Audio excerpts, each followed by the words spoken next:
Now what is up? I am back with another video, but today's video is slightly a bit different because I'm going to be starting this a series on my channel where I read you chapters from books or short stories, and you can also in the comments down below put what you think about.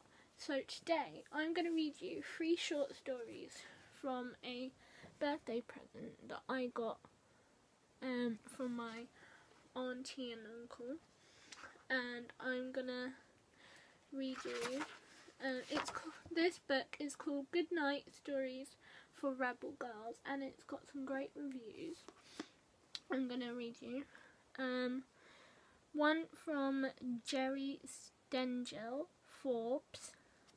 A must-have for the nightstand of every girl or young woman you know.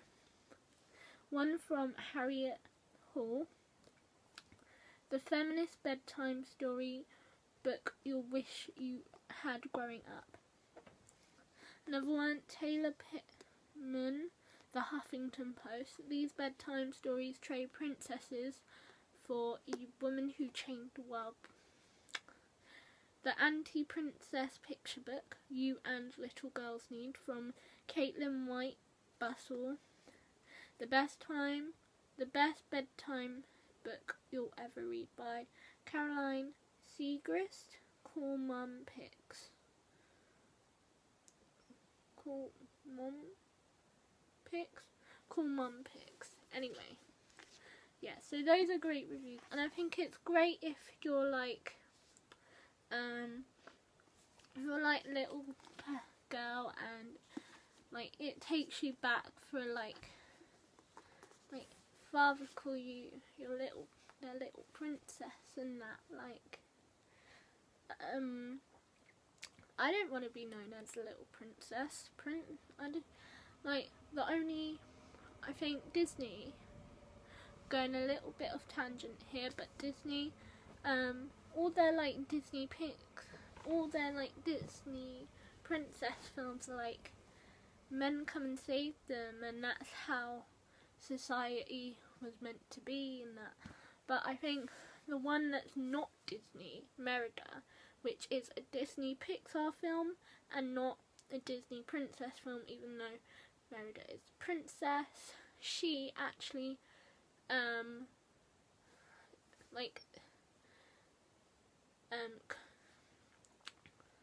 can't remember what it's called. Oh, she challenges that gender stereotype of the girls, of the princesses in the other one, because she has a bow and arrow, and she acts more masculine than feminine, even though she wears dresses and that. But because her mother tries to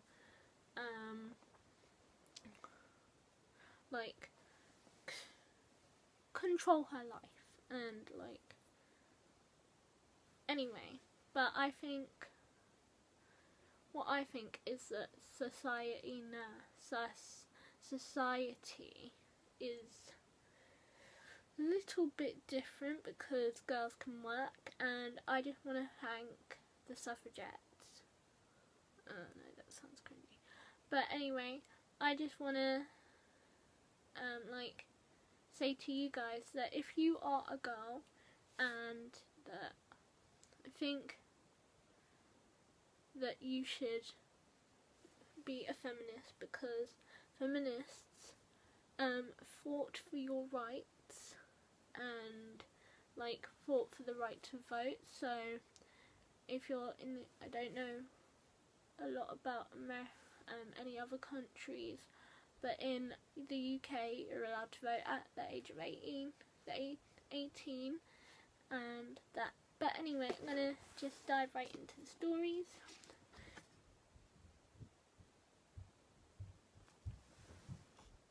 So anyway, I'm gonna just jump straight into the stories. So first one we're gonna be looking at is this short story is about Alicia Alonso, who was a ballerina, and also show you a picture there of like an illustration.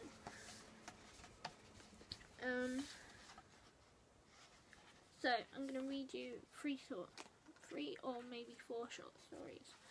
Once upon a time, there was a blind girl who became a great ballerina. Her name was Alicia. Alicia grew up sighted and was already a wonderful ballerina with a great career ahead of her. When she fell ill, her eyesight got worse and worse. She was forced to stay in bed for months without moving, but Alicia had to dance. So she danced in the only way she could. I danced in my mind, blinded, motionless, flat on my back. I taught myself to dance Giselle. One day, the New York City Ballet's prima ballerina injured herself. They called Alicia to step in. She was already partially blind, but how could she say no? The ballet was Giselle. As soon as she started to dance, the audience fell in love with her. Alicia danced with grace and confidence, even though she could barely see. She trained her partners to be exactly where she needed them at just the right time.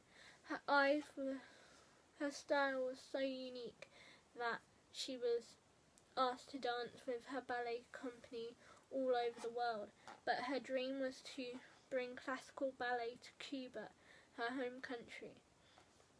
Back from her travels, she started to teach classical ballet to Cuban dancers.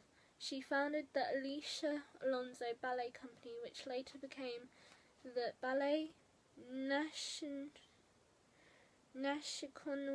de Cuba. Not sure how to say that, but so also for each story you think about it and that. What I thought is that it's really like kind of and what I thought is it was really good. She tried her best. Yeah, she tried and she never gave up on wanting to become a ballerina. Also, for each story, tell me what you think, and also type the name of which story it was. So this was Alicia Alonso, the ballerina. The next one is Amina Gurib Fakim, who was a president and a scientist. In an island nation in the Indian Ocean called Mauritius, there lived a girl who wanted to know everything about plants. Her name was Amina. Amina studied biodiversity. She analysed hundreds of romantic and medicinal herbs and flowers.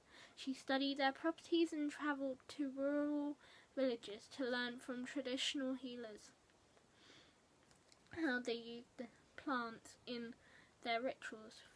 For Amina, plants were like friends. Her favourite tree was the baobab because it is so useful. It stores water in its trunk. Its leaves can cure infections, and its fruit, called monkey apple, contains more proteins than human milk. Amina thought that a lot could be learned from plants. Plants like benjoin, for example, the leaves of benjoin are different shapes and sizes. Animals won't eat plants they don't recognise, so they tend to leave this plant alone. Quite smart, don't you think? Amina thought of plants are, I'm going to cut that part out, as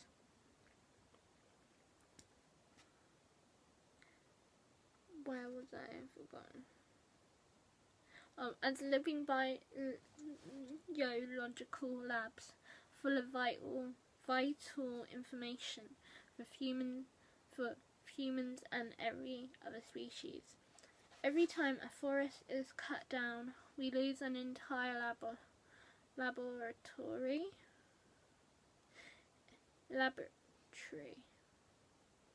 A lab that we will never ever recover. Amina Gurib was elected president of Mauritius, and every day she fights hard for all inhabitants of her country, people, animals, and of course plants. And there's the picture there. So, what I think is that she found her passion for plants. I think all of these stories, they find their passion of what they want to become, and it's just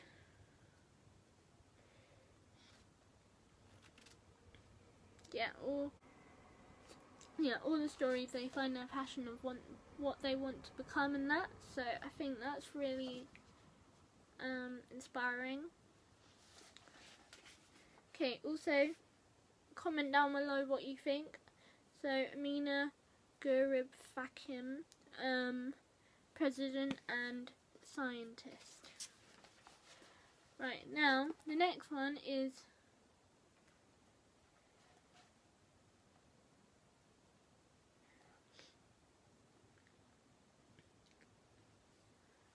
Amelia Earhart, which I think actually, if you've watched the Night of the Museum, I think it was the second one. Yeah, the second one, and there's that that aeroplane museum, and there's that not air hostess, but person who was who drove. Anyway, she was an aviator. Once upon a time, a girl called Amelia saved enough money to buy a yellow airplane. She called it the Canary. A few years later, she became the first woman to fly solo across the Atlantic Ocean. It was a very dangerous flight. Her tiny plane was tossed around by strong winds and icy storms. She kept herself going with a can of tomato juice sucked through a straw. After almost 15 hours, she touched down in a field in Northern Ireland. Much to the surprise of the cows. "Have you come far?" the farmer asked her. "All the way from America," she laughed. Amelia loved to fly, and she loved to do things no one had ever done before. Her biggest challenge was to be the first woman to fly around the world. She could only take a small bag, as all the space in the plane had to be used for fuel. Her long flight was going well. She was supposed to land on the tiny Howland Island, but never got there. In her last transmission, Amelia said she was flying through the clouds and was running low on fuel. Her plane disappeared somewhere over the Pacific Ocean and was never found. Before leaving, she wrote, "I am quite aware of the hazards. I want to do it because I want to do it. Women must try to do the same things that men have tried. If they fail, their failure must be a challenge to others." I like that quote at the end. It's kind of... Sorry. Yeah, I like that quote at the end because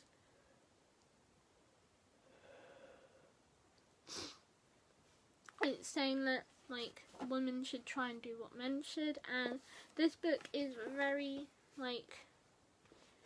it's not about, girls being pretty and princessy and stuff like that.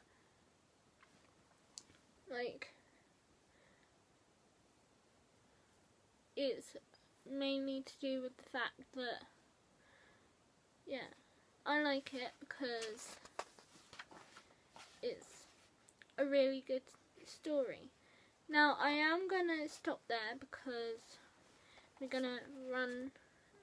I am gonna just cut it down to 3 stories each week. Now this book is it's called Good Night Stories for Rebel Girls, and it's a very good book. I recommend you go and buy it. And yeah, so also I'm just gonna talk to you very quickly about this app that I use, and it's called Wattpad. So that is Chadley's. Right, that's a dot. Right, these are the covers, so you know which ones to find if you're just gonna search the titles. But also, if you just wanna go and follow my name, it's But anyway, if you enjoyed that video, good luck, and also do make sure you go and follow me on Wattpad and I will see you hopefully next week.